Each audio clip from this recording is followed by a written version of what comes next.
राधे राधे। देवी और सज्जनों,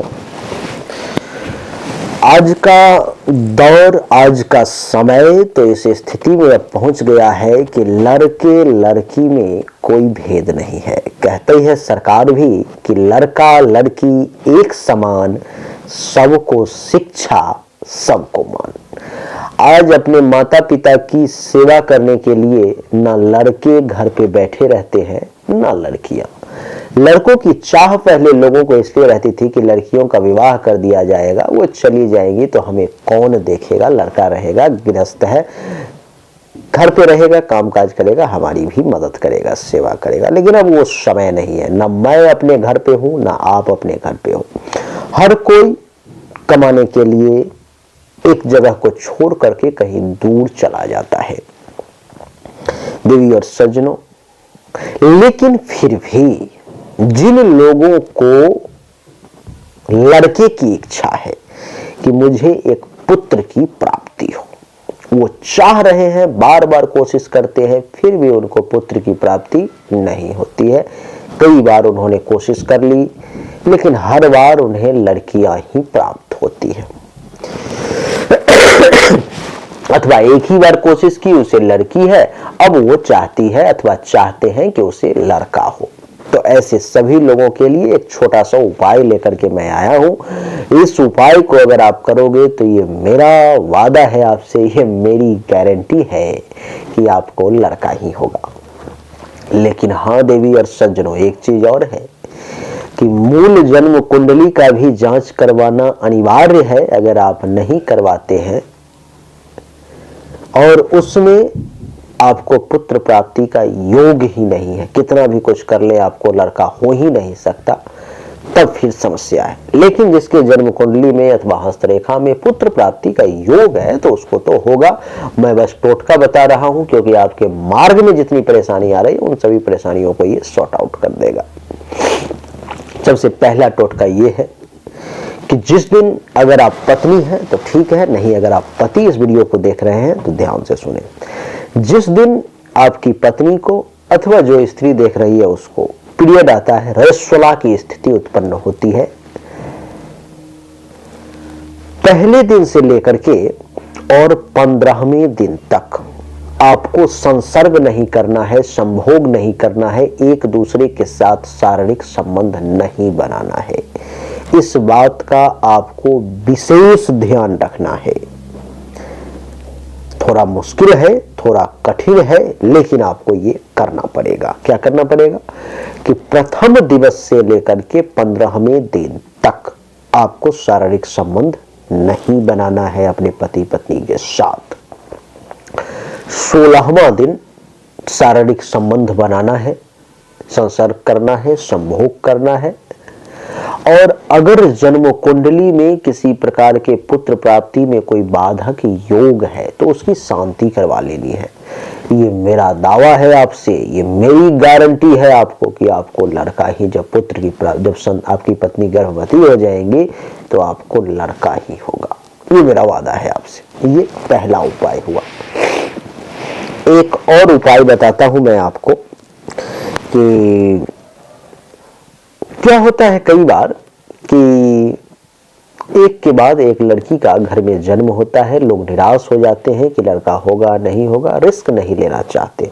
जिसकी आजकल तो समय ऐसा आ गया है कि 1 से 2 संतान से ज्यादा लोग करते नहीं, लेकिन फिर भी कुछ लोग लड़के की चाह में 1, 2, 3, 4 भी बच्चे करते हैं, लेकिन फिर भी उन्हें लड़के की प्राप्ति नहीं होती और बहुत दुखी मन से मेरे पास में लोग संपर्क करते हैं।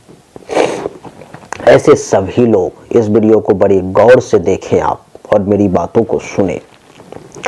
अगर किसी कन्या का जन्म आपके घर में होता है और आपकी चाह है कि आपको पुत्र की प्राप्ति हो, तो उस कन्या का नामकरण संस्कार का एक डेट निकलवाएं किसी योग्य ज्योतिष पंडित के द्वारा, ऐरे गहरे नत्थु खैरे से नहीं, योग्य ज्योतिष के द्वारा नामकरण संस्कार का जो है सो डेट निकाले।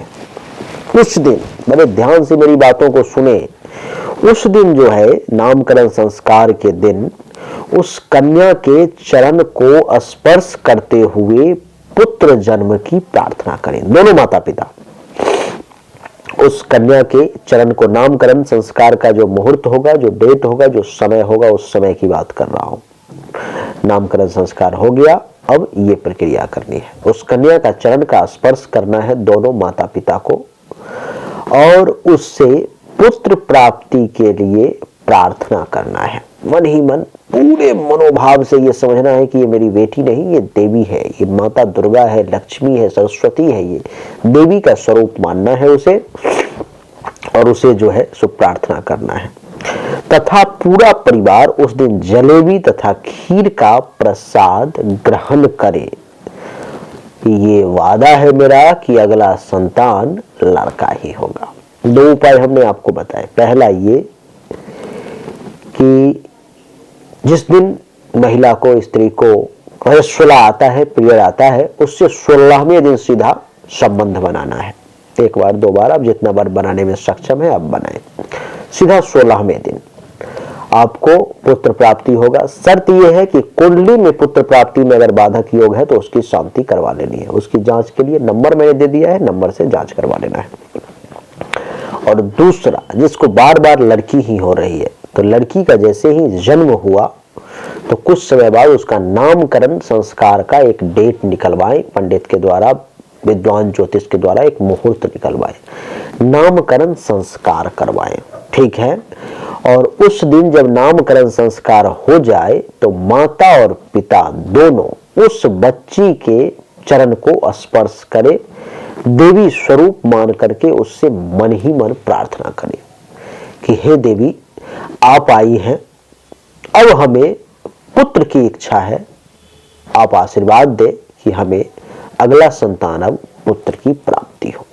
ये आप कहें। और उस दिन पूरे परिवार में मिठाई, जलेबी, मिठाई नहीं, जलेबी अथवा खीर, दोनों में से एक चीज, अथवा जलेबी और खीर, पूरे परिवार के लोग थोड़ा थोड़ा लेकर के ग्रहण करें।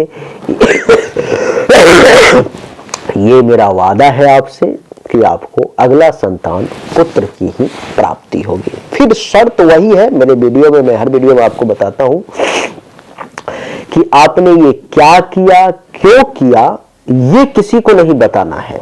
अगर आपने बताया किसी को कि आप पुत्र संतान की इच्छा से ये टोटका कर रहे हैं तो ये फेल कर जाएगा, तब ये सक्सेस नहीं हो पाएगा। आप अथवा आपके परिवार के लोग किसी को ये बात नहीं बताएं, तीसरे व्यक्ति को, और इस टोटके को करें, इस उपाय को करें।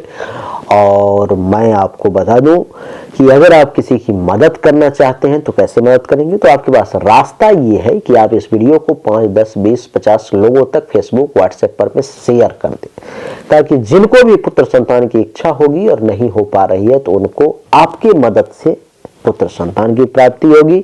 और कहते हैं कि कर भला तो हो भला। आप सच्चे मन से किसी की मदद करने के लिए ये वीडियो भेजेंगे किसी को, तो ईश्वर आपकी भी सुनेगा, आपकी भी मदद करेगा।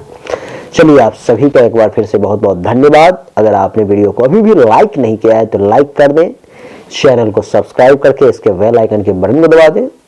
राधे राधे।